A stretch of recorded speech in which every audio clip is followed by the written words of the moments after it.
प्रात काल उठ के रघुनाथा और माता पिता को नावे माथा। अगर किसी को झुकने से अगर कुछ मिला है तो हम भी झुकते हैं, और ना हम काहे किसी के पैरों पर झुकेंगे। क्यों झुकेंगे? नहीं झुकेंगे।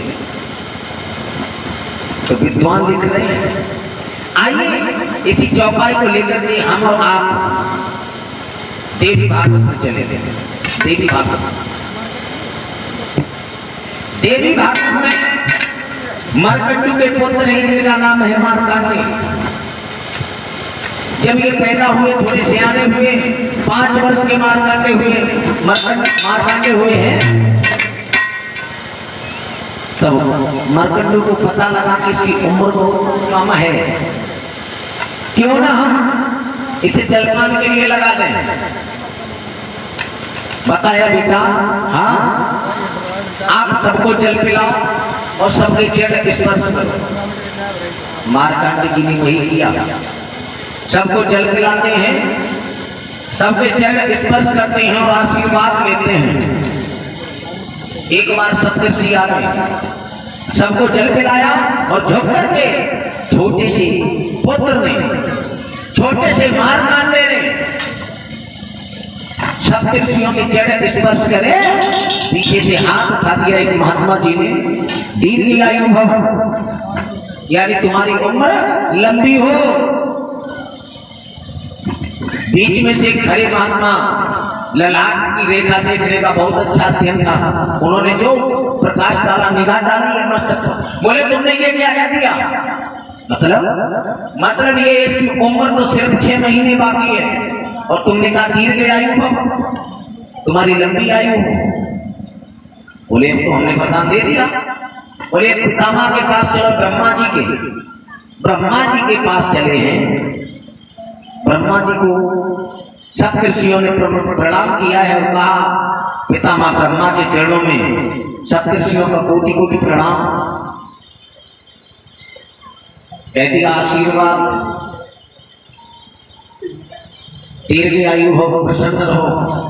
जब सप्तर्षियों ने प्रणाम किया तभी उस छोटे से बच्चे ने भी प्रणाम किया। ब्रह्मा जी ने भी हाथ उठा दिया, बोले दीर्घ आयु भव, तुम्हारी लंबी उम्र हो। सप्तर्षि बोले हे पितामह, जो गलती हमने की उसी को तुमने दोहरा दिया, तुमने भी दोहरा दिया। इसकी उम्र तो सिर्फ 6 महीने है। बोले कुछ करिए।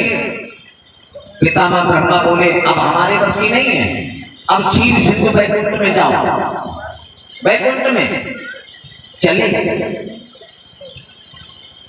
पितामह ब्रह्मा, सप्तर्षि और छोटे से सुकुमार मार्कंडेय जी क्षीर सिंधु वैकुंठ में जब पहुंचे हैं, शेष शैया पे लेटे हुए भगवान विष्णु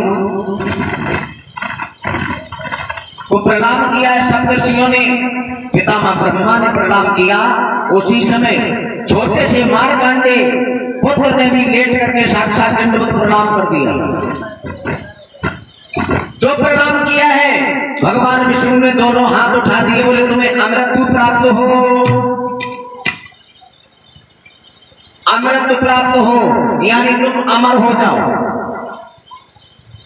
सप्तर्षि बोले प्रभु ये तुमने क्या कर दिया, इसकी उम्र तो सिर्फ 6 महीने है, हमने गलती की, छोटी तुमने बड़ी कर दी। मुस्कुरा गए भगवान। सप्तर्षियों तुम्हें नहीं मालूम है? और बोले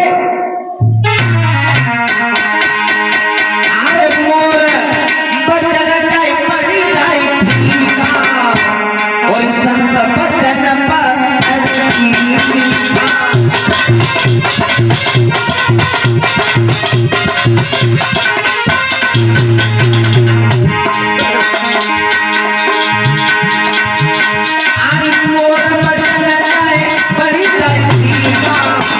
और संत बचन पत्थर की फीका।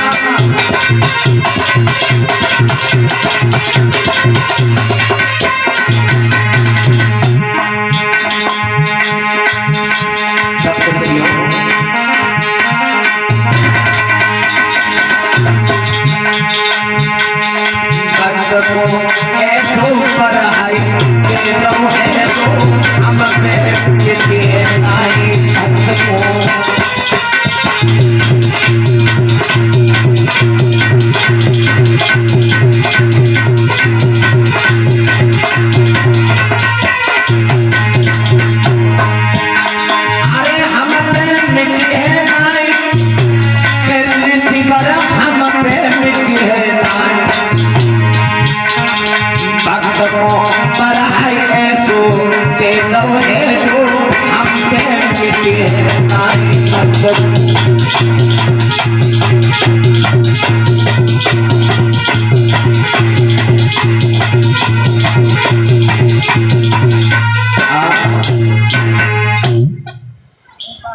मेरे प्यारे भक्तों इसी चौपाई को फिर पढ़िएगा।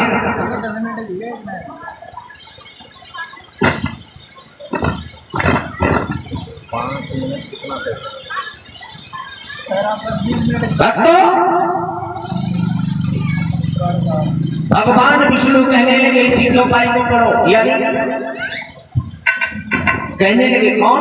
श्री सुखदेव, हे राजन परीक्षित इसी चौपाई को पढ़ो। हे शौनकादि ऋषियों,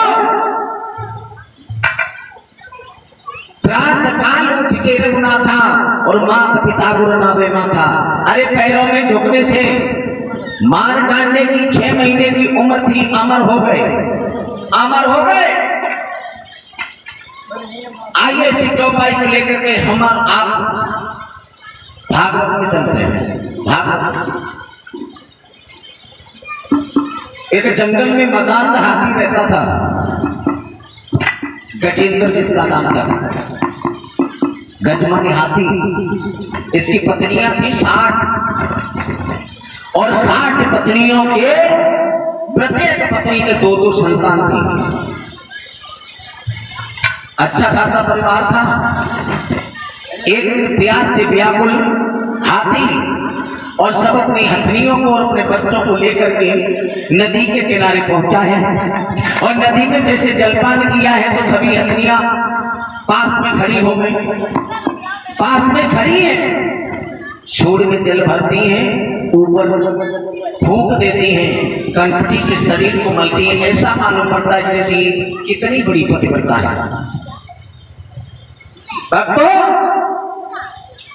हाथी जल में खड़ा है और हुआ ये,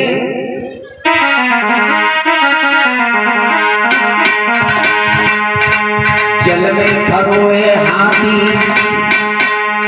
गिराने आई दवाई।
बाहर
हाथी को अपने परिवार पर बड़ा घमंड है, बड़ा घमंड। श्रोताओं, श्री सुखदेव जी समझाने लगे, हे राजन परीक्षित, जब हाथी का पैर पकड़ करके गिराने अंदर के लिए खींचा है, तो पत्नियां अपने बच्चों को लेकर के जल से बाहर चली गई, डूबने लगे गजेंद्र। थोड़ी सी सूंड बाहर रह गई है, तभी भगवान का ध्यान किया है, गोविंद का, प्रभु अब मुझे बचाओ, अब मेरा तुम्हारे बगैर कोई नहीं है, एक ही रास्ता लगाई है कि मेरा कोई न सहारा बिन तेरे गोविंद कन्हैया मेरे। अरे एक बार प्रभु को समर्पण करके देखो, कन्हैया पल में आ जाएंगे। मेरे प्यारे भक्तों, पत्नियां खड़ी हैं, बाप आपस में बातचीत कर रही, दीदी अब हम पे नहीं देखो जाता, तासे मरे के संग में मरो तो नहीं जाता, तो हम तो यहाँ पे चलो, हम पे देखो नहीं जाता। पत्नियां यानी हथनी अपने बच्चों को लेकर के जंगल की तरफ चली गई, और इधर भगवान कन्हैया ने पल भी देर नहीं लगाया, सुदर्शन चक्कर लिया है, जल में गिरह का वध किया। गिरह का वध करने के बाद उस मतवाली हाथी को बाहर निकाला है और कहा, चले जाओ, चले जाओ अपनी पत्नियों के पास। बोले प्रभु अब नहीं जाऊंगा मैं, मतलब सुनो, इसलिए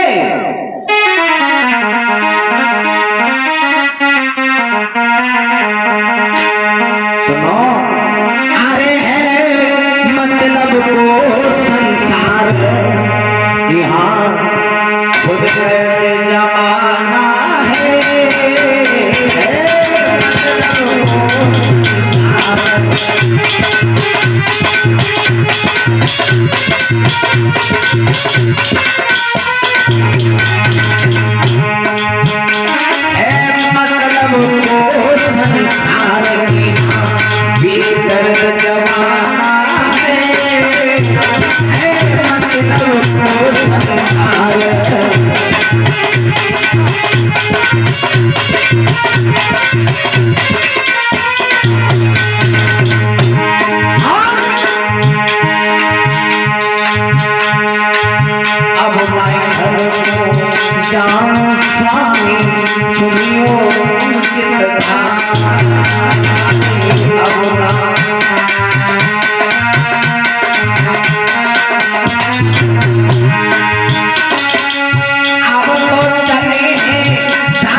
हाथी कहने लगा, प्रभु अब नहीं जाऊंगा, नहीं जाऊंगा, स्वार्थ के बिगड़ कोई किसी